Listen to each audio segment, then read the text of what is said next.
ಎಲ್ಲರೂ ತಮಗೊಂದು ಸೂರಿರಬೇಕು, ತಾವಲ್ಲಿ ಸಂತೋಷದಿಂದ ಇರಬೇಕು ಎಂದು ಬಯಸುತ್ತಾರೆ. ಆದರೆ ಅಶಕ್ತರು ಹೊಟ್ಟೆ ತುಂಬಿಸಿಕೊಳ್ಳುವುದಕ್ಕೆ ಕಷ್ಟಪಡುವಾಗ ಮನೆ ಕಟ್ಟುವ ಮಾತೆಲ್ಲಿಂದ ಬಂತು? ಇಂತಹ ಬಡವರು ಅಶಕ್ತರನ್ನ ಗುರುತಿಸಿ ಕರ್ನಿರೆ ಕುಟುಂಬ ಮನೆ ಕಟ್ಟಿಕೊಡುತ್ತಿದೆ.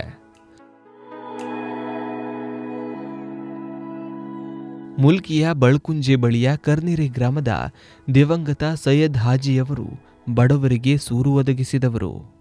ಅವರ ಹಾದಿಯಲ್ಲಿ ಕ್ರಮಿಸುತ್ತಿರುವ ಅವರ 6 ಮಂದಿ ಪುತ್ರರು ತಂದೆಯ ಸ್ಮರಣಾರ್ಥ Haji KS Syed charitable trust ಸ್ಥಾಪಿಸಿ ಅದರ ಮೂಲಕ ಕರ್ನಿರೆಯಲ್ಲಿ 2.50 ಎಕರೆ ಜಾಗದಲ್ಲಿ 55 ಮನೆಗಳನ್ನು ನಿರ್ಮಿಸಲು ಮುಂದಡಿಯಿಟ್ಟಿದ್ದಾರೆ.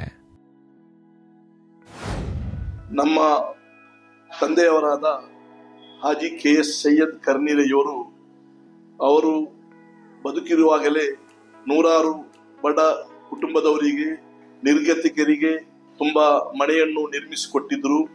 ಅದೇ ರೀತಿ ಬಡವರಿಗೆ ಬೇಕಾಗುವಂತಹ ತಿಂಗಳ ರೇಷನ್ ಕಿಟ್ಟನ್ನು ಕೂಡ ಅವರವರ ಮನೆ ಬಾಗಿಲಿಗೆ ಮುಟ್ಟಿಸ್ತಾ ಇದ್ದರು. ಅವರು ಕರ್ನಿರೆಯಲ್ಲಿ ಬಡವರಿಗಾಗಿ ಒಂದು ಬಡಾವಣೆಯನ್ನು ನಿರ್ಮಿಸಿ ಅವರಿಗೆ ಮನೆ ಕೊಡಬೇಕೆಂದು ಯೋಜನೆಯನ್ನು ಮಾಡಿ ಅವರೇ 2.5 ಎಕರೆ ಜಾಗವನ್ನು ಖರೀದಿ ಮಾಡಿದ್ದರು. ಆದರೆ ಅವರು ಅದನ್ನು ಕಾರ್ಯರೂಪಕ್ಕೆ ತರುವ ಮೊದಲೇ ಅವರು ನಿಧನ ಹೊಂದಿದರು. ಅದನ್ನು ಅವರ ಮಕ್ಕಳಾದ ನಾವು 6 ಜನ ಸೇರಿ ಈ ಯೋಜನೆಯನ್ನು ನಾವೀಗ ಕಾರ್ಯರೂಪಕ್ಕೆ ತರುತ್ತಾ ಇದ್ದೇವೆ. ತಂದೆಯವರು 2.5 ಎಕರೆ ಜಾಗವನ್ನು ಖರೀದಿ ಮಾಡಿದರು. ಅದರಲ್ಲಿ ಈಗ ನಾವು 55 ಮನೆಯನ್ನು ನಿರ್ಮಾಣ ಮಾಡುವಂತ ಯೋಜನೆಯನ್ನು ಮಾಡಿದ್ದೇವೆ.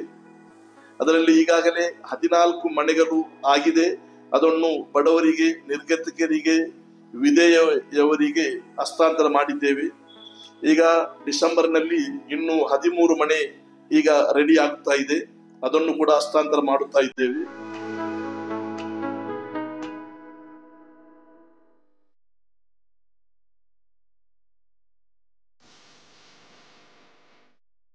ಇದನ್ನು ನಮ್ಮ ಹತ್ರ ಬರುವಂತಹ ಅಪ್ಲಿಕೇಶನ್ ಅನ್ನು ವೆರಿಫೈ ಮಾಡಲು ನಮ್ಮ ಟ್ರಸ್ಟ್ನವರನ್ನು ಕಲಿಸಿ ಅದರ ಬಗ್ಗೆ ಕುಲಂಕುಷವಾಗಿ ನೋಡಿ ಅವರು ಈ ಮನೆಗೆ ಅರ್ಹರಿದ್ದಾರೆ ಅಂತ ಎಲ್ಲ ವಿಚಾರಗಳನ್ನು ಪರಿಗಣಿಸಿ ನಾವು ಅವರನ್ನು ಅರ್ಹತೆ ಇದ್ದವರಿಗೆ ಮಾತ್ರ ಕೊಡುತ್ತಾ ಇದ್ದೇವೆ.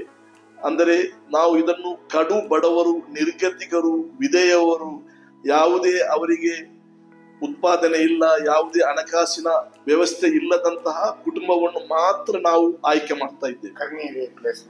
ಇದನ್ನು ನಾವು ಕರ್ನಿರೆ ಊರಿಗೆ ಮೊದಲ ಪ್ರಾಶಸ್ತ್ಯ, ನಂತರ ಕರ್ನಿರೆಯ ಆಸುಪಾಸಿನ ಊರಿನವರಿಗೆ ನಾವು ಪ್ರಾಮುಖ್ಯತೆಯನ್ನು ಕೊಡ್ತಾ ಇದ್ದೇವೆ. ಇದನ್ನು ನಾವು ಅವರ ಹೆಸರಿನಲ್ಲಿ ಮಾಡಿಕೊಡುವುದಿಲ್ಲ. ಅವರು ಎಷ್ಟು ಸಮಯ ಬೇಕಾದರೂ ಆ ಮನೆಯಲ್ಲಿ ಇರಬಹುದು. ಒಂದು ವೇಳೆ ಅವರ ಆರ್ಥಿಕತೆ ಸುಧಾರಣೆ ಆದರೆ, ಅವರಿಗೆ ಬೇರೆ ಮನೆ ಮಾಡಿ ಜೀವಿಸುವಂತ ಒಂದು ಪರಿಸ್ಥಿತಿ ಬಂದರೆ, ಆಗ ಆ ಮನೆಯನ್ನು ಅವರು ಬಿಟ್ಟು ಹೋದರೆ ಅದನ್ನು ನಾವು ಬೇರೆ ಬಡ ಕುಟುಂಬದವರಿಗೆ ನಾವು ಕೊಡುತ್ತೇವೆ. ಇದೇ ರೀತಿ ನಾವು ಕೊಟ್ಟ ಮನೆಯಲ್ಲಿ ಒಂದು ಕುಟುಂಬದವರು ಸ್ವಲ್ಪ ಅವರ ಆರ್ಥಿಕತೆ ಸುಧಾರಣೆಯಾಗಿ ಅವರು ಆ ಮನೆಯನ್ನು ಬಿಟ್ಟು ಹೋದರು. ಆ ಮನೆಯನ್ನು ನಾವು ಬೇರೆ ಕುಟುಂಬಕ್ಕೆ ನಾವು ಹಸ್ತಾಂತರ ಮಾಡಿದ್ದೇವೆ.